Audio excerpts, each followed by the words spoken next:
Hello, crafty friends, and welcome back.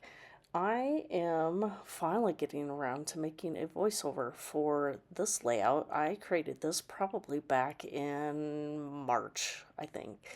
I was trying to get a bunch of layouts finished for before my grandson's first birthday, and this was one of the layouts that I was trying to get done. When he was just after he was born, that my sisters and my nieces had hosted a baby shower. And since his room is decorated in Harry Potter, it was a very Harry Potter themed baby shower. So, this is the group photo with all of us with our Harry Potter glasses on, as well as wands, and we were all pointing our wands at Mr. Cody. And so the paper line that I have here, I think I had talked about this before when I shared the companion pages that were pockets for these two. I only did two full 12 by 12 layouts, and the rest of the pictures of the baby shower were in pocket pages.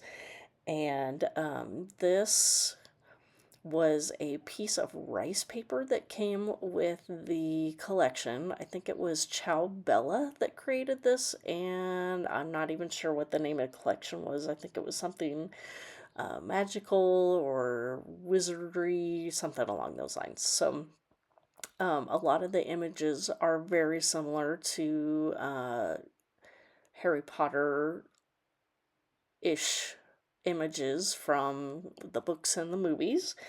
And so I am just kind of tearing around to give like a rough look. And what I wanted to do was use a like a gel medium to attach this or kind of glue this rice paper down. But first, I wanted to do like a halo of like a brown, kind of like a haze around the image. So it just kind of looked like it was on the paper, but that way I could put it exactly where I wanted it to be on the paper and just blend in more.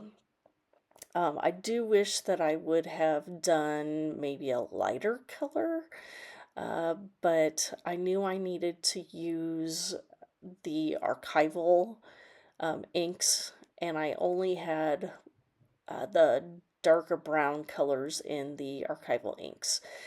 If I had used the traditional or the regular distressed inks by Tim Holtz that I have in my stash, when I put the gel medium on, I think it would have moved around the page, and I didn't want it to do that. So that was why I ended up using the archival inks just in case. And if I just would have stuck with what I had right there, I think it would have been fine, but I kept adding and adding. And now here I had a much lighter touch that I had the stencil that comes with this collection. And as you can see, it's got the 9 3/4, and then basically some other designs that go more with like the Quidditch game that they play in the movies and the books from Harry Potter.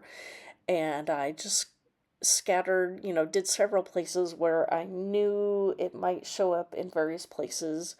And probably where you can see it the most is at the top to the right of the castle image.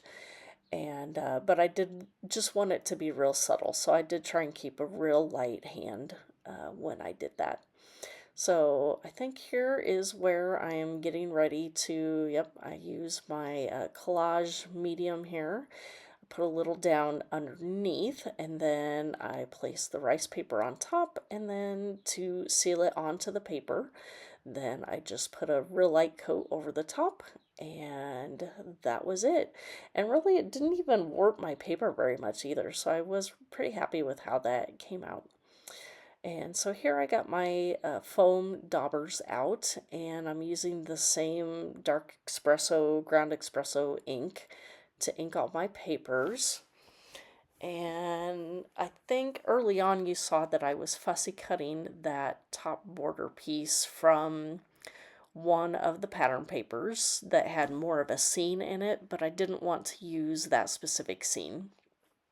But I did like how I could have that castle at the top and then kind of separate it and then do like another smaller mini page underneath that picture. So then I decided that the collection also has some cut aparts, and that's what that feather is. And it actually says underneath, it says make your own magic. And then there are several other fussy cut elements that I cut out, and so eventually you will see where I add some books, some potion bottles, a hat that looks like the sorting hat, a wand. Those are all items that will go in the bottom portion of the layout. And then towards the top, I will also do a fussy cut of an owl, a broom, and then that will be placed on top of another one of the, I guess, cut apart or pocket card type items. And so I'm just getting everything inked up so it all matches. There's that other pocket card.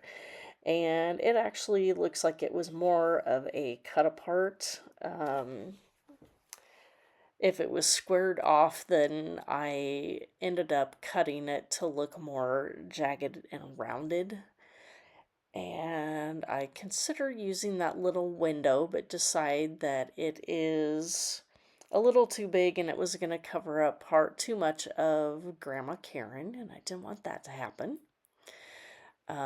So instead I ended up going with the book that I'm inking up now, and now I'm going to start attaching everything to the base part of the layout. And so I did get my T-square ruler out and trying to make sure that it is straight and get that on there, and then from there everything else goes on pretty easy.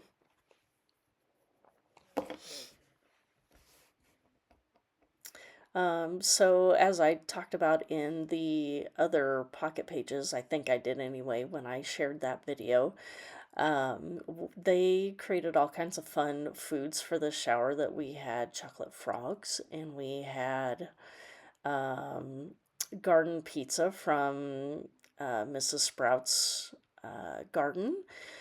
What else did we had? We had golden snitches, and we had I think we had chocolate wands, maybe.